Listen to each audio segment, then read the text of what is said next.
कितने नाम, भूमि धरा धरती तेरे हैं कितने नाम, रंग बिरंगे रूपों वाली, हे धरती माँ तुझे प्रणाम, हे धरती माँ तुझे प्रणाम। सुप्रभात।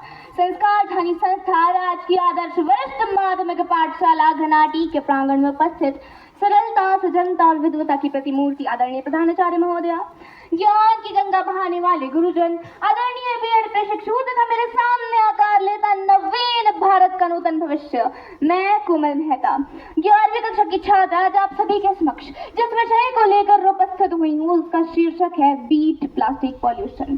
जैसा कि हम सभी जानते हैं कि हर वर्ष 5 जून को विश्व पर्यावरण दिवस एक विशेष थीम के साथ मनाया जाता है और इस वर्ष भी इसकी थीम रखी गई है बीट प्लास्टिक पॉल्यूशन यानी प्लास्टिक प्रदूषण को हराना।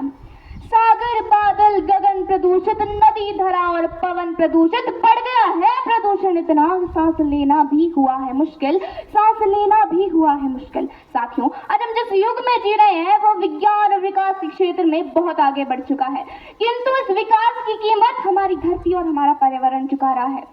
प्लास्टिक एक ऐसा रसायन है जो सस्ता, हल्का और टिकाऊ तो है, किंतु यह हमारे पर्यावरण को बहुत अधिक नुकसान पहुंचाता है।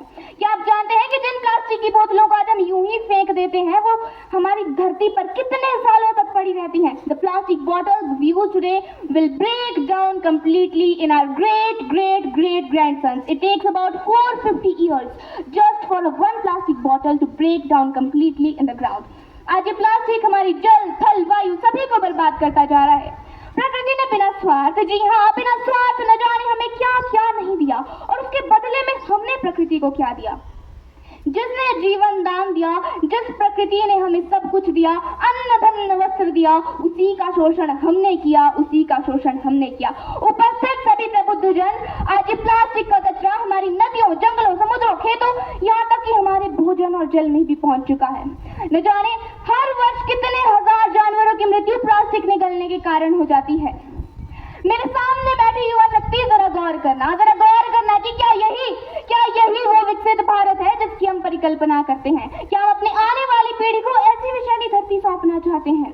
यदि धरती को बचाना है तो प्लास्टिक प्रदूषण को हटाना ही होगा और मेरा मानना तो ये है कि अब समय आ गया है कि हम केवल भाषणों और नारों तक सीमित ना रहें बल्कि वास्तविक कदम उठाएं। अपने दैनिक जीवन से सिंगल यूज प्लास्टिक को हटाने के लिए कठोर से कठोर कदम उठाएं और प्लास्टिक की थैलियों के स्थान पर जूट के और कपड़े के बैग और कागज की पैकिंग का प्रयोग करें। से नो टू प्लास्टिक और संभव है सब कुछ, असंभव कुछ भी नहीं। संभव है सब कुछ, असंभव कुछ भी नहीं। कर हौसले बुलंद, दूर कुछ भी नहीं, दूर कुछ भी नहीं।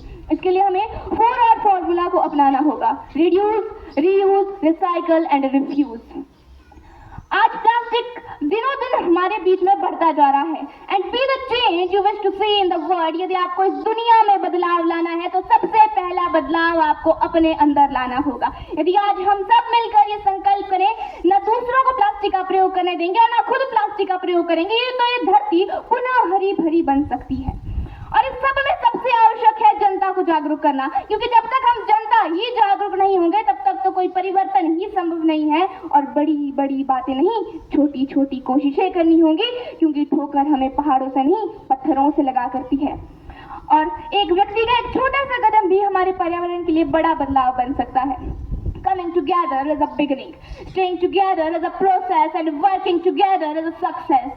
यदि आज मैं, आप, हम सब मिलकर ये प्लास्टिक प्रदूषण को हटाने का प्रयास करेंगे तो हम अपने कार्य में एक ना एक दिन जरूर सफल होंगे। अपने वक्तव्य के अंत में मैं बस इतना ही कहना चाहूंगी कि प्लास्टिक हटाएं, जीवन बचाएं, अपने हर क्षण हर दिन को प्रकृति के लिए उत्तरदायी बनाएं। आप सभी ने मुझे इतने धैर्य से सुना, ध्यान से सुना, उसके लिए आप सभी का आभार, धन्यवाद। जय हिंद, जय पर्यावरण।